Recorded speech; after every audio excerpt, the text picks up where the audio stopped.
Our movie today starts with a girl named Chihiro, who, along with her family, is moving to a new house. They are leaving their old home, and Chihiro appears very sad about leaving it. Despite her family's reassurance that she will be happy in her new school, Chihiro tells them she loved her old school. On their way, the father, who is driving, decides to take a shortcut, and they end up at an abandoned building. The father decides to explore it, and Chihiro and her family hear the sound of a train coming from the building. When they leave the building, they find themselves in a strange place where everything is covered in green grass. The father explains that these are old abandoned buildings from the 1990s, and this must be an old, deserted park, especially after the economic downturn and the migration of residents. At that moment, Chihiro hears a strange noise from the building and tells her mother that the building makes a frightening sound. Her mother dismisses it as the sound of the wind, not the building. The father then smells a delicious aroma and suggests they follow it to see if there is somewhere they can eat, thinking it might still be in business. They arrive at a market that smells of food, but it is deserted, and only they are there. The parents start eating from the food available in the market, but Chihiro refuses to eat and tries to convince them to leave and return to the car. When Chihiro notices that her parents are not paying attention to her, she goes out to explore the strange place. Suddenly, she encounters a young man who tells her she should not be there and needs to leave quickly before nightfall. The young man then warns her about the building, saying that it is filled with spirits and that she must leave before the spirits find her. Chihiro runs back to her parents, only to find that they have transformed into huge pigs. Terrified, Chihiro flees and encounters many ghosts. She calls out for her parents until she reaches a river separating her from another strange city. Crying, she tells herself it must be a dream.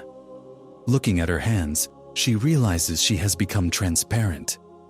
She then sees a large ship with many ghosts emerging from it, and the young man reappears, introducing himself as Haku.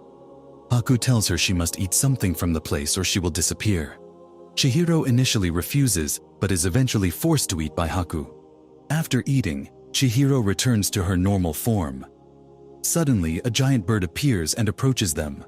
Haku tells Chihiro that the bird is looking for her, and that she needs to leave immediately. When Chihiro tries to move, she finds herself unable to move from the spot. Haku puts a spell on her leg to allow her to move again and leads her quickly through the strange creatures. The creatures sense a human presence among them and start searching for Chihiro. Haku tells Chihiro she must save her parents before the creatures find her and that he will distract them.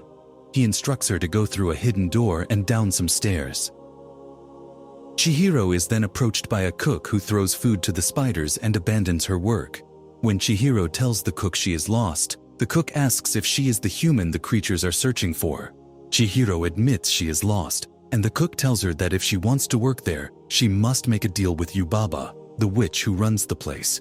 Yubaba tells Chihiro that humans do not belong there, and that they are weak, explaining that spirits come to rest and recharge their energy there. She also explains that humans spoil everything they touch, as seen with Chihiro's parents, who ate the spirits' food without permission, and were transformed into pigs. Yubaba threatens to punish Chihiro as well, saying she could turn her into a piece of coal or an animal. Chihiro is terrified but insists on wanting a job. Yubaba is impressed by her determination and decides to give her the hardest job. She gives Chihiro a contract to sign, and after Chihiro signs it, Yubaba says that her name will be changed to Sen from now on. Haku enters, and Yubaba instructs him to take Sen to her new job. The creatures there refuse to accept Sen, so the cook is asked to take Sen in. Initially reluctant, the cook eventually helps Sen, showing her where she will be living and providing her with clothes. Sen asks about Haku, and the cook warns her not to trust him. Later, Sen wakes up to find herself alone and quickly gets dressed to go to the bridge, as instructed by a voice she heard. She finds a ghostly figure and then Haku, who leads her to a barn filled with pigs. There, Haku shows her her parents and explains that they are asleep because they ate too much. Sen promises to rescue them, and then Haku gives her the clothes she was wearing earlier and a farewell card with her real name on it. Haku explains that Yubaba controls people by stealing their names, so the card is essential for Sen to return. Haku also reveals that he forgot his real name and cannot return home. He gives Sen food and tells her it will restore her strength. Sen begins her work, and a ghostly figure follows her. The figure helps her by giving her a cleansing card for a task she needs to complete. However, Sen forgets to pull a lever, causing a flood in the bathroom. She manages to clean a particularly filthy spirit, which turns out to be very wealthy, and Yubaba praises her work. That night, Sen learns that Haku often disappears, and rumors say he is involved in dark tasks for Yubaba. The next day, Sen visits the barn with gifts from the spirit of the river and looks for her parents to give them the gifts. Suddenly, she wakes up to find it was a dream. When she looks around, she finds that the place has turned into a sea of rainwater. Sen runs and finds the cook, who tells her that everyone is working with the wealthy spirit. Sen is uninterested in the wealth and focuses on finding Haku. She spots a dragon-like creature and realizes it is Haku, who is bleeding. She tries to save him before he dies from the bleeding. The spirit of wealth tries to bribe her, but Sen refuses the gold and continues to help Haku. Sen learns that the spirit of wealth is actually a monster named No-Face, who has consumed 3 employees so far. Sen helps Haku recover and learns from Kamaji, the boiler man, that Haku's situation is similar to hers. Kamaji warns Sen of the dangers involved and gives her a ticket to the train station. Sen decides to solve the monster's problem first. She finds No-Face and learns that it can grant any wish, but she asks it to leave and return to its home instead. No-Face, having been given a gift, leaves and transforms back into a spirit. Sen then heads to the train station, accompanied by No-Face, and meets Yubaba's sister.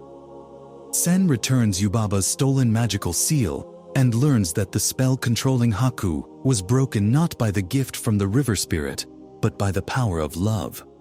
Yubaba's sister tells Sen she is the only one who can save Haku and her parents, but must remember something important about them. Sen recalls a time when she almost drowned but was saved by the river. The river's name resembles Haku's true name.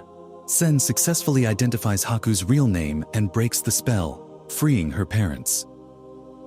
Chihiro and her family leave the enchanted place and return to their world, and Chihiro continues to think of Haku as they depart.